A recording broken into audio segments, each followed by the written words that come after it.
انہوں نے بہانے مارنے.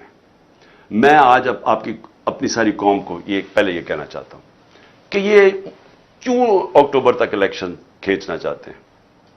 کیا اکتوبر کے اندر یہ کوئی ایسے کام کر دیں گے کہ ملک میں ان کی ایک دم پاپولیرٹی بڑھ جائے گی، ان کا ووٹ بینک بڑھ جائے گا؟ ووٹ بینک تو ان کو نیچے جا رہا ہے. وہ میں ابھی آپ کو ذرا اعداد و شمار دینا چاہتا ہوں کہ وہ ووٹ بینک تو نیچے گرتا جا رہا ہے.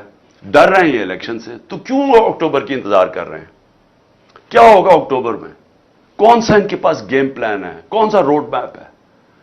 آپ یہ صرف دیکھ لیں کہ یہ جو جنرل باجوہ نے کہ عمران خان خطرناک ہے، گورنمنٹ گرائی تھی، آج ذرا صرف دیکھ لیں کہ پاکستان کھڑا کدھر ہے. ہماری جب گورنمنٹ گئی تو جس کو کہتے ہیں جو انفلیشن، جو مہنگائی ہے، اس کے دو چیزیں ہوتی ہیں. ایک ہوتا ہے سی پی آئی جو کہ اوور آل انفلیشن ہوتی ہے، جس کو کہتے ہیں کنزیومر پرائس انڈیکس، اور دوسرا ہوتا ہے سینسٹیو پرائس انڈیکس جو ہوتے ہیں گھر کے چیزیں خریدنے والی، جو کہ عام ایک گھر جس کے اوپر گزارا کرتا ہے، یعنی کھانے پینے کی چیزیں، اس کو سینسٹیو پرائس انڈیکس کہتے ہیں. تو یہ دو ذرا سمجھ لیں کہ ہم جب گئے تھے جو انفلیشن تھی وہ 12.5 تھی، جس کے اوپر انہوں نے سارے ملک مہنگائی مارچ بھی کی اور صرف آئے یہ تھے کہ مہنگائی کم کرنے کے لیے. آج پاکستان میں 36.4% پہ پہنچ گئی ہے سی پی آئی، 3 گنا زیادہ ہو گئی ہے. آج جو پاکستان کے اندر انفلیشن ہے، یہ اس ملک کی تاریخ میں اتنی مہنگائی نہیں ہوئی. اور جو سینسٹیو پرائس انڈیکس ہے وہ 48.4% پہ پہنچ گئی ہے، تقریباً 50% پہ پہنچ گئی ہے.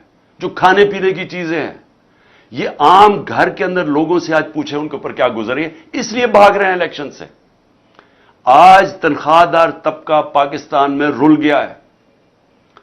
میں آپ کو صرف یہ بتا دوں کہ اگر بینک میں آپ کے پاس 100 روپیہ پڑا تھا سال پہلے، اگر اوور آل انفلیشن کی بات کرتے ہیں نا کہ جو ٹوٹل مہنگائی ہوئی ہے، تو آپ کا 100 روپیہ صرف 63 روپیہ بچ گیا ہے.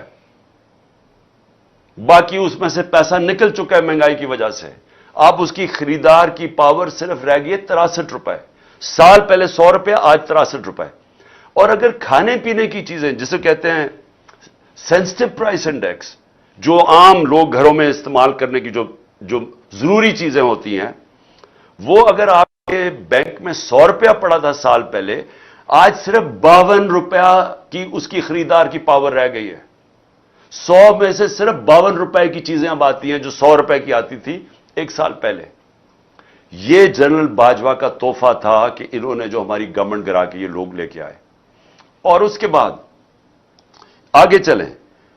جو اب ہمارا مسئلہ کیا، سب سے بڑا مسئلہ کیا ہے کہ ہمارے پاس ڈالرز کم ہوتے ہیں. تو جو سب سے بڑی کوشش ہوتی ہے کہ ڈالرز کی انکم بڑھائی جائے تاکہ آپ کے ریزرو بڑھیں، تاکہ آپ کا روپیہ مضبوط ہو. تو جب ہمیں انہوں نے گرایا تھا تو ریکارڈ ڈالرز آ رہے تھے پاکستان میں. یعنی ہمارا جو ریمیٹنسز تھیں جو پاکستانی بھیجتے تھے وہ 31 ارب ڈالر تھی، اور جو ایکسپورٹس تھیں وہ 33 ارب ڈالر پہ پہنچ گئی تھی. ایک سال کے بعد یعنی آپ کے پاس ڈالر ہمارے پاس آئیں گے تو ہم قرضے اپنی قسطیں واپس کریں گے نا. ہماری آمدنی میں اضافہ ہوگا تو اپنے جو قرضے چڑھے ہوئے ہیں ڈیفالٹ سے بچنے کے لیے.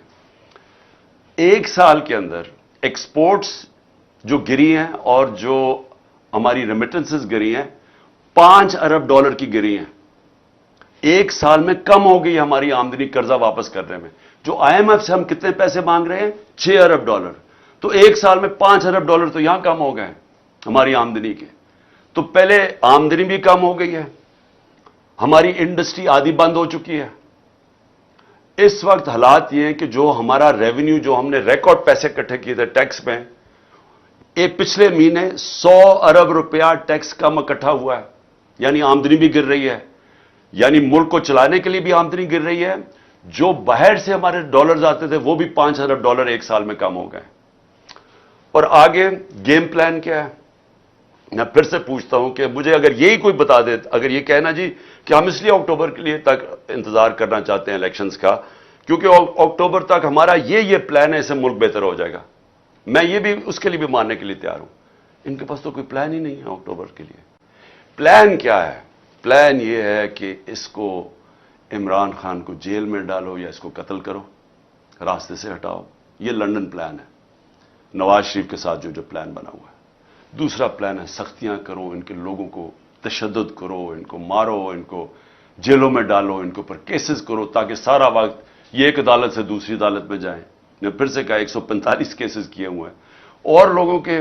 اب علی امین کو سارا چکر لگایا، وہاں سے شروع ہوا بکھڑ سے، پھر پہنچا اسلام آباد، پھر اس کو بھیجا شکارپور، ادھر سے بھیجا نہیں ادھر سے لاہور بھیجا، لاہور سے بھیجا شکارپور، وہاں سے آخر میں جا کے اس مہینے کے بعد وہ نکلا۔ اور میں علی امین خود بتائے گا کہ اس سے انہوں نے اس کے اوپر تشدد کیا کیا۔ میں چاہتا ہوں کہ اس کی زبان سے آپ سنیں کہ کون سے پولیٹیکل ورکر کو پکڑ کے تشدد کیا جاتا ہے۔ میں کل کہوں گا کہ وہ میڈیا کے سامنے اور بتائے اسے انہوں نے لاہور میں کیا کیا ہے، اور وہ سب کو بتائے گا کہ وہ کس کے کہنے پہ یہ کیا گیا تھا تشدد۔ ورکرز کو جیلوں میں اور سارا کچھ، اور ہر روز ہراساں، جب کچھ ہونا لگتا ہے پکڑنا شروع ہو جاتے ہیں، جب کچھ ہوتا ہے دفعہ۔ یہ کوشش ان کی صرف یہ ہے، انتظار اس لیے کر رہے ہیں کہ پی ٹی آئی کرش ہو جائے، تب تک کسی نہ کسی طرح پارٹی اتنی کرش ہو جائے گی جب وہ ہوگی۔ اور اگر وہ 2023 میں نہ ہوگی، انہوں نے الیکشن نہیں کروانا، الیکشن تب کروائیں گے جب یہ سمجھیں گے کہ پارٹی بالکل کمزور ہو گئی۔ اب ہم نے کرنا کیا ہے؟ میں اپنی قوم سے یہ جو میں آخر میں آپ سے بات کرنا چاہتا ہوں، ہم نے کرنا کیا؟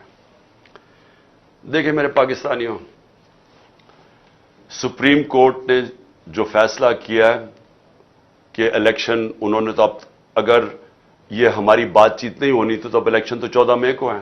آج بھی انہوں نے سپریم کورٹ میں یہ کہا کہ 14 مئی کو الیکشن ہونے ہیں۔ گورنمنٹ نے ابھی سے کہہ دیا وہ الیکشن نہیں مان رہے، اس کا مطلب وہ سپریم کورٹ کا فیصلہ نہیں مان رہے۔ یہ سمجھ جائیں کہ اس کا مطلب کیا ہے۔ سپریم کورٹ آئین کی تشریح کرتا ہے، آئین کے اوپر سارے ملک کے قوانین چلتے ہیں۔ جب سپریم کورٹ کے آئین کے طور پہ جب فیصلہ کرتا ہے، جب وہ نہیں مانتی حکومت، تو اس ملک کے اندر قانون ختم ہو جاتا ہے۔ قانون ختم ہونے کا مطلب کیا ہے؟ آپ کے پاکستانیوں فنڈامنٹل رائٹس، بنیادی حقوق ختم ہو جاتے ہیں۔ آگے میں نے آپ کو بتایا ہمارے تو کوئی بنیادی حقوق نہیں ہے، جب مرضی آ جائے پولیس یہاں جو مرضی کرے مارے، اور پولیس کے پیچھے کون بیٹھے ہیں وہ جو مرضی حکم کریں، یہاں کوئی پروٹیکشن نہیں ہے، صرف عدلیہ کھڑی ہے راستے میں۔ اب جب یہ سپریم کورٹ کا فیصلہ نہیں مانیں گے تو اس کا مطلب یہ کہ آپ میرے پاکستانیوں، آپ بالکل آپ کا وہ جنگل کا قانون بن جائے گا یہاں۔ مطلب یہ کہ جو طاقتور ہے وہ کرنا چاہے وہ کر سکے گا، عام لوگوں کے کوئی حقوق نہیں ہوں گے۔ اور یہاں الیکشنز تب ہوں گی جب یہ ریزلٹس سمجھیں گے کہ وہ ٹھیک ریزلٹس ان کو جتا سکتے ہیں۔ یعنی گورنمنٹ آپ کی رائے سے نہیں بنے گی، گورنمنٹ یہ فیصلہ کب کریں گے جب بھی یہ سمجھیں گے کہ یہ وہ ماحول بنا دیں گے، یا وہ الیکشن جو بھی تیاری کر لیں گے کہ یہ جب جیت جائیں گے، جب جیت سکتے ہیں تب الیکشن کروائیں گے۔ اس لیے